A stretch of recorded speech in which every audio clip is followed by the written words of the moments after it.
स्वागत है दोस्तों आपका मेरे इस YouTube चैनल पे। मैं हूं समीर और आज हम डिस्कस करेंगे single phase AC voltage control scheme के बारे में। जो FHP मोटर होता है उसमें single phase AC voltage control के बारे में।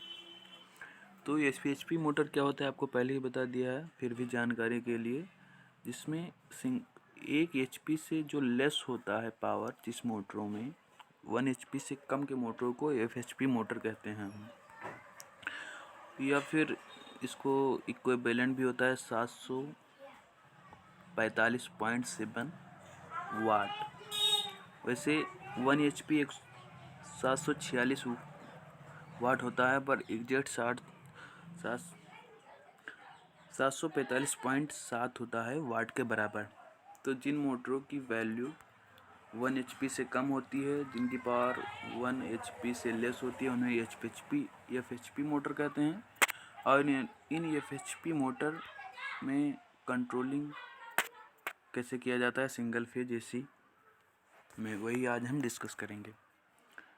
तो single phase AC voltage scheme में हम फ्रीक्वेंसी में बदलाव किए बिना जो fixed single phase alternating voltage होता है उसको वेरिएबल अल्टरनेटिंग वोल्टेज में रूपांतरित करते हैं। अब चूँकि जो फिक्स्ड रहता है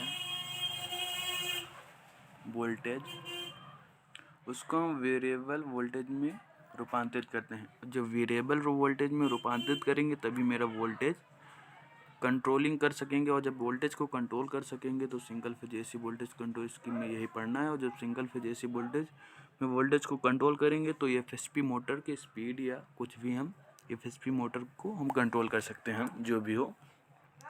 तो वोल्टेज कंट्रोल करने के लिए हमें वेरिएबल वोल्टेज चाहिए। तो फिक्स्ड वोल्टेज को वेरिएबल वोल्टेज में रूपांतरित करने के लिए single phase AC voltage control scheme का उपयोग किया जाता है। और फ्रीक्वेंसी में ये ध्यान रखना है, फ्रीक्वेंसी में बिना बदलाव किए, अगर फ्रीक्वेंसी 50 हर्ट्ज है तो 50 हर्ट्ज ही रहेगी। हमें फिक्स्ड वोल्टेज से वेरिएबल वोल्टेज में रूपांतरित करना है, बस। फ्रीक्वेंसी से हमें इसमें नहीं मतलब है। तो single phase AC voltage control scheme में 2 विधि होती है। पहली होती है single phase half wave control और दूसरी होती है single phase full wave control. ये हाफ वेव हो जाता है, दूसरा होता है फुल वेव कंट्रोल। तो पहले हम single phase half wave control के बारे में डिस्कस करेंगे। तो ये single phase half wave control का डायग्राम। अब इसमें पावर डायोड के साथ एंटी पैरेलल में देखिए, पावर डायोड के साथ एंटी पैरेलल में एक ट्रांजिस्टर कंबाइन है, जुड़ा हुआ है। तो ये वर्क कैसे करता है इस ग्राफ के माध्यम से हम समझेंगे। ये हमारा सोर्स है, वोल्टेज है, जो Vm sin ओमेगा t के इक्वल होता है। अब ये पॉजिटिव है, ये निगेटिव है, अपर पॉजिटिव और ये निगेटिव है। तो जो पॉजिटिव हाफ साइकिल होती है, ये समझिए मेरा वोल्ट सोर्स है, ये ओमेगा t है। ये positive half cycle, negative half cycle, positive, इस तरह होता है। तो जब पॉजिटिव हाफ साइकिल होता है, यहाँ देखिए, तो ये डायोड रिवर्स है, तो ये कंडक्ट नहीं करेगा, ये यहाँ आएगा और एक पर्टिकुलर एंगल पे ये गेट के माध्यम से हम इसको ट्रिगर करेंगे या फायरिंग एंगल देंगे। अब मान लीजिए जो मैंने फायरिंग एंगल 30 डिग्री पे दिया है, 60 डिग्री पे दिया, तो ये पॉजिटिव हाफ साइकिल ये इस तरह होता है। लेकिन जब वो आउटपुट जो हमें मिलेगा, अगर 30 पे दिया तो ये आउटपुट यहाँ से हमें प्राप्त होगा। ऐसे पॉजिटिव हाफ साइकिल में आउटपुट जो वोल्टेज का होगा वो यहाँ से ऐसे प्राप्त होगा। अब यहाँ जो इतना हो गया, ये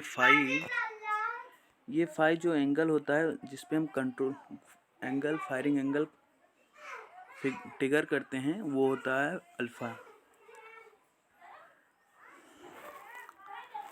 फिर निगेटिव, ये एक साइकिल कंप्लीट हो जाता है, आउटपुट वोल्टेज हमें यहाँ से प्राप्त होता है। इतना जो अल्फ़ा है ये यहाँ से एंगल, एक स्पेशल एंगल पे हम कहें ट्रिगर करता है ट्रांजिस्टर मेरा। तो आउटपुट जो वोल्टेज यहाँ से प्राप्त होती है। अब आउटपुट करंट भी ऐसे ही यहाँ तक रहेगा, 0 रहेगा, क्योंकि फायरिंग एंगल अभी दिया नहीं गया है। अब ये अल्फ़ा पे फायरिंग एंगल 30% से मान लीजिए 30 डिग्री पे दी जा रही है। तो ये यहाँ से कंडक्ट करना स्टार्ट करेगा, यहाँ से ऐसे कंडक्ट करेगा हाफ साइकिल में। ये हो गया हाफ साइकिल। फिर जब फुल पॉजिटिव साइकिल ये हो गया। अब जब निगेटिव साइकिल आएगी तो यहाँ पे देखिए ये जो पॉजिटिव है ये निगेटिव हो जाएगा, और ये जो निगेटिव है ये पॉजिटिव हो जाएगा।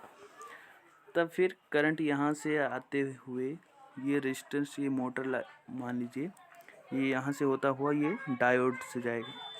अब डायोड फायरिंग एंगल तो ट्रांजिस्टर तो है नहीं, ये डायरेक्ट इधर पूरी की पूरी करंट निकल जाएगी।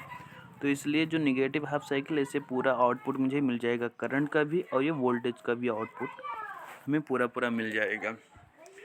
तो ये बात हुआ हाफ साइकिल के बारे में एसी वोल्टेज कंट्रोल में। ऐसे ही फुल वेव कंट्रोल में भी होता है, चलिए देखते हैं। तो ये है full wave single phase controlling. तो single phase full wave controlling में क्या होता है, एंटी पैरेलल में 2 थायरिस्टर लगे होते हैं। ये आप देख रहे हैं, एंटी पैरेलल में 2 थायरिस्टर लगे होते हैं। और ये मेरा हो गया positive half cycle, negative half cycle, positive half cycle. ये अगर ये ना हो तो फिर ये इस तरह होगा। लेकिन यहाँ पे मैंने थायरिस्टर एंटी पैरेलल में 2 रखा है, तो ये ट्रिगर होगा, फायरिंग एंगल एक किसी एंगल पे ट्रिगर किया जाएगा। तो ये जो आउटपुट वोल्टेज होगा और आउटपुट करंट होगा ये इस तरह मिलेगा। कॉमनली तो हमें इस तरह मिलता है, लेकिन जब ट्रिगर करेंगे फायरिंग एंगल पे तो हमें इस तरह से आउटपुट करंट मिलेगा, आउटपुट वोल्टेज मिलेगा। तो चलिए देखते हैं ये कैसे काम करता है full wave AC voltage control. तो इसमें देखिए जब ये पॉजिटिव हो गया, ये नेगेटिव हो गया, इसका मान Vm sin ओमेगा t होता है सोर्स का मान। जब ये यहाँ से कंडक्ट किया चलता करंट, तो ये T1 गेट के द्वारा फायरिंग एंगल पर ट्रिगर किया जाएगा, और ये करंट होते हुए रेजिस्टेंस पे आएगा, और फिर यहाँ पे इसका पूरा हो जाएगा सर्किट। अब चूँकि यहाँ पे आए इधर जाए, इधर तो जाएगा नहीं, क्योंकि ये निगेटिव होता है, ये पॉजिटिव होता है, और ये पॉजिटिव होता है, ये निगेटिव होता है। तो यहाँ तो कंडक्ट नहीं करेगा, कंडक्ट यहाँ पे करेगा। अब पॉजिटिव ये निगेटिव ऐसे होते हुए इधर आएगा। तो ये जो पॉजिटिव हाफ वेव साइकिल है यहाँ पे मैंने बनाया हुआ, ये पॉजिटिव हो गया, ये निगेटिव, ये पॉजिटिव।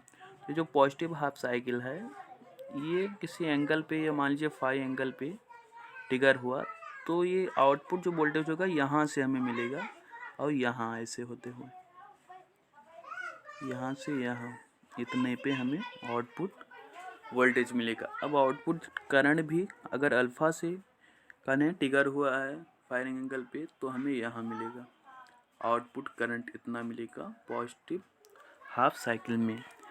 अब ये पॉजिटिव हाफ साइकिल हो गई। जब निगेटिव हाफ साइकिल आएगी तो ये जो Vm sin ओमेगा t है, अपर पे पॉजिटिव है और डाउन में निगेटिव है, ये इसका उल्टा हो जाएगा। ये यहाँ माइनस हो जाएगा, ये यहाँ प्लस हो जाएगा, और यहाँ प्लस हो जाएगा, ये यहाँ माइनस हो जाएगा, और ये माइनस हो जाएगा, ये प्लस हो जाएगा, ये प्लस हो जाएगा, ये माइनस हो जाएगा।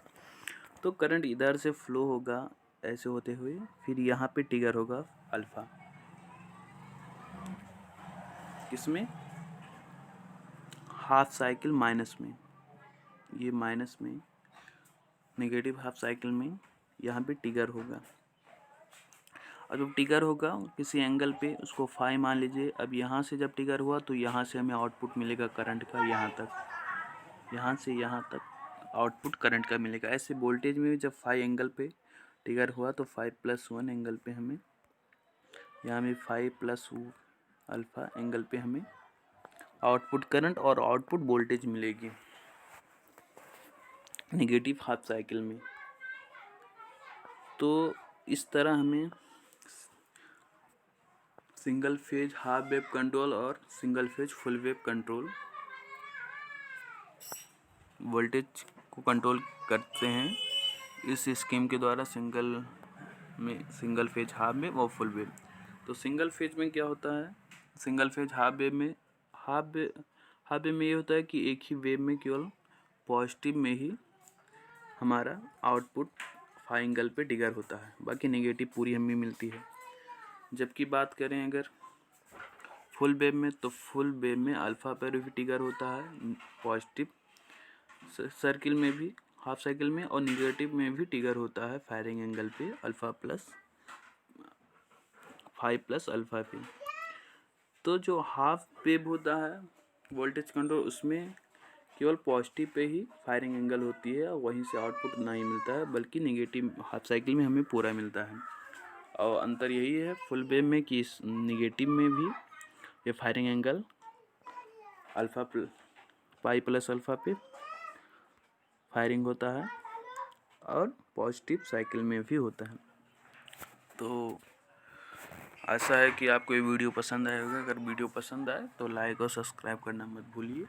बस ये ध्यान रखिए कि यहाँ पे ये आर समझो मोटर है, FHP motor, frictional horse power motor, जिसकी वैल्यू 1 HP से कम होती है, या मान लीजिए 35 mm, जिसका 35 mm वर्ग फ्रेम जिसका कम होता है वो FHP मोटर होता है। तो आर समझिए FHP मोटर है यहाँ पे, और बाकी सेम प्रक्रिया है FHP मोटर के वोल्टेज को कंट्रोल करने की। तो चलिए, गुड आफ्टर डे भाई, मिलते हैं नेक्स्ट वीडियो में, तब तक के लिए जय हिंद।